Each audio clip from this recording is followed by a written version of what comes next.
नमस्कार, मी दीपाली. बालगेश मराठी बेबी वर्ल्डमध्ये सर्वांचं मनापासून स्वागत. वाढत्या वयामध्ये मुलांचा ऍक्टिव्हनेस थोडा जास्त वाढतो आणि अशा वेळी मुलांना या सगळ्या ऍक्टिव्हिटी योग्य त्या प्रमाणामध्ये योग्य त्या प्रकारे करण्यासाठी गरज असते ती म्हणजे भरपूर अशी ताकद आणि ऊर्जेची.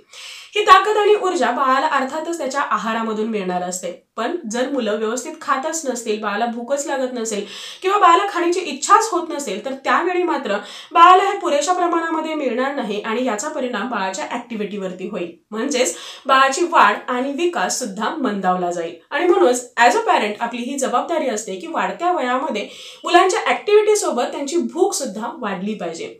याच गोष्टी लक्षात घेऊन आजच्या व्हिडिओमध्ये आपण पाहणार आहोत की मुलांची भूक वाढवण्यासाठी, मुलांनी योग्य त्या प्रमाणामध्ये योग्य ते सगळ्या गोष्टी व्यवस्थित खाण्यासाठी, बाळाला छान भूक लागावी यासाठी काही असे पदार्थ आणि काही अशा टिप्स. व्हिडिओच्या शेवटी मी एक रेमेडी सुद्धा तुमच्यासोबत शेअर केलेली आहे.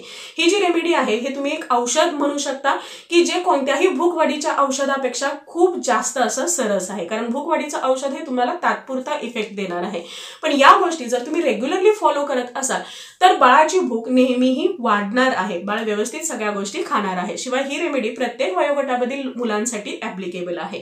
तुम्हाला सुद्धा या सगळ्या गोष्टी जाणून घ्यायच्या असतील तर आजचा आपला व्हिडिओ शेवटपर्यंत पाहत राहा. व्हिडिओ आवडला तर व्हिडिओला लाईक, शेअर, कमेंट करा. चॅनलला नवीन असाल, आतापर्यंत सबस्क्राईब केलं नसेल तर सबस्क्राईब करा आणि शेजारी असणारे जे बेल आयकॉन आहे तेही प्रेस करा जेणेकरून येणाऱ्या नवीन व्हिडिओचा अपडेट तुम्हाला मिळत राहील. वळूया आपल्याच्या टॉपिककडे. आता सगळ्यात आधी जाणून घेऊया की मुलांना असं काय करायला हवं, काय खायला द्यायला हवं. यामध्ये पहिली गोष्ट मी तुम्हाला सजेस्ट करेन ते म्हणजे कोमट पाणी. मला बऱ्याचदा मम्मी लोकांच्या कमेंट्स येतात की बाळाला जर आपण रेग्युलरली कोमट पाणी दिलं तर बाळाचं वजन कमी होईल का? लक्षात घ्या, बिलकुल नाही. उलट बाळाचं वजन हे वाढायला मदत होईल. आता ते कसं ते आपण पाहूया. जेव्हा तुम्ही मुलांना कोमट पाणी देता तर त्यावेळी मुलांचं डायजेशन इम्प्रूव्ह होतं. जेव्हा तुम्ही एखादं पाणी उकळून थंड करता किंवा कोमट करता तर त्यावेळी ते पाणी पचायला हलकं होतं आणि असं पचायला हलकं असलेलं कोमट पाणी जर बाळ पित असेल तर त्यावेळी बाळाने जे काही खाल्लेलं आहे तर त्यामधले पोषक घटक शरीरामध्ये छान पद्धतीने ऍब्सॉर्ब होतात. म्हणजेच खाल्लेला प्रत्येक पदार्थ बाळाच्या छान अंगी लागतो. बाळाचं डायजेशन इम्प्रूव्ह होतं.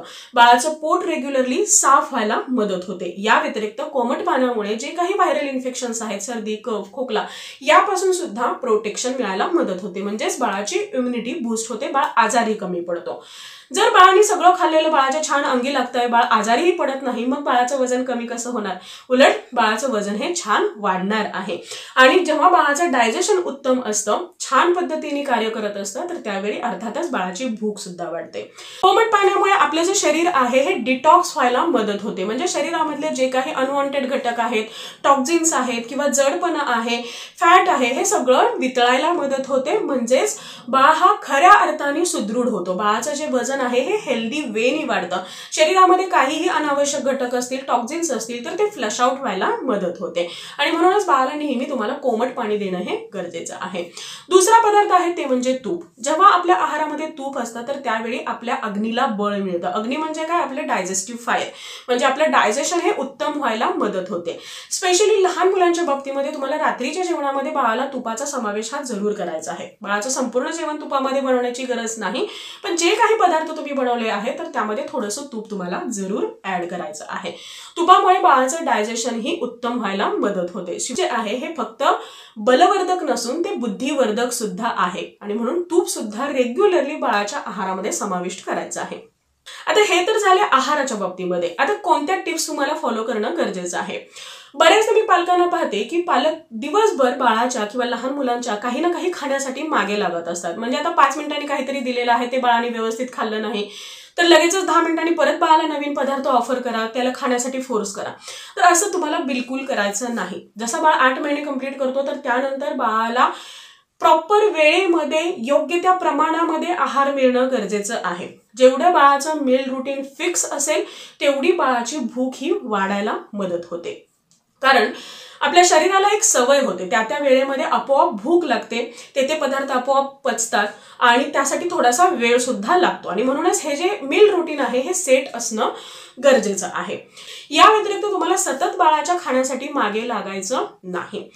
याशिवाय तुम्हाला बाळाच्या आहारामध्ये जंक फूड येणार नाही याकडे सुद्धा लक्ष देणं गरजेचं आहे. अगदी थोड्या प्रमाणामध्ये का असे ना, परंतु बाळाने ते खाता कामा नये. जर बाळ हा वारंवार जंक फूड खात असेल, मैद्याचे पदार्थ, बेकरीमध्ये ठेवलेले जे पदार्थ आहेत हे जर खात असेल तर हे सगळे पदार्थ पचायला अतिशय जड आहेत आणि या पदार्थामुळे बाळाचं जे मिल रुटीन आहे हे पूर्णतः डिस्टर्ब होतं. शिवाय यामधून पोषण तर बाळाला काहीच मिळणार नाही, उलट याची सवय बाळाला लागू शकते आणि जे बाळाच्या भुकेच्या वाढीसाठी, वजन वाढीसाठी किंवा बाळाच्या इतर विकासासाठी खूप जास्त हानिकारक ठरू शकतं. त्यानंतरची पुढची गोष्ट म्हणजे बाळाच्या शीकडे सुद्धा तुम्हाला तेवढ्याच लक्ष देणं गरजेचं आहे. कारण जेव्हा बाळाचं पोट हे रेग्युलरली साफ होतं, बाळाला शी करताना काहीही त्रास होत नाही, तर त्याचा अर्थ असा असतो की बाळाचं पचन हे उत्तम आहे किंवा त्यामध्ये काहीही बिघाड नाही.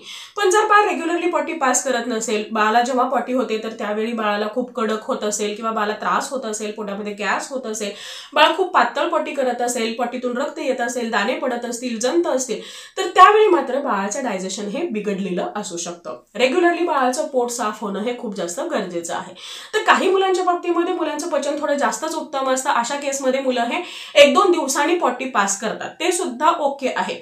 पण तुम्हाला एवढंच लक्षात घ्यायचं आहे की जेव्हा बाळ पॉटी करतो तर त्यावेळी बाळाला काहीही त्रास होता कामा नये. जंत असतील किंवा जुलाब होत असतील, कॉन्स्टिपेशन होत असेल, तर अर्थातच बाळ जे खातो आहे हे बाळाला व्यवस्थित पचत नाही आणि ज्या कारणामुळे बाळाची भूक मंदावू शकते आणि बाळाच्या खाण्यावरती त्याचा परिणाम होऊ शकतो. वाढत्या वयामध्ये मुलांची भूक वाढण्यासाठी बाळाच्या शारीरिक हालचाली सुद्धा त्या प्रमाणामध्ये वाढणं गरजेचं आहे आणि म्हणूनच नेहमी माझं हे सजेशन राहतं की ज्या पद्धतीने मूल घरामध्ये खेळत आहे त्याच पद्धतीने तुम्हाला मैदानी खेळ खेळण्यासाठी सुद्धा इन्स्पायर करणं गरजेचं आहे.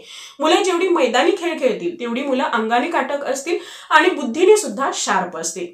जेव्हा मुलांना छान भूक लागते तर त्यावेळी ताटात आलेला प्रत्येक पदार्थ बाळ हा अगदी आवडीने मनापासून खातो आणि असं मनापासून खाल्लेले जे पदार्थ आहेत हे बाळाची भूक वाढवण्यासाठी, वजन वाढवण्यासाठी, इम्युनिटी वाढवण्यासाठी खूप जास्त गरजेचे असतात.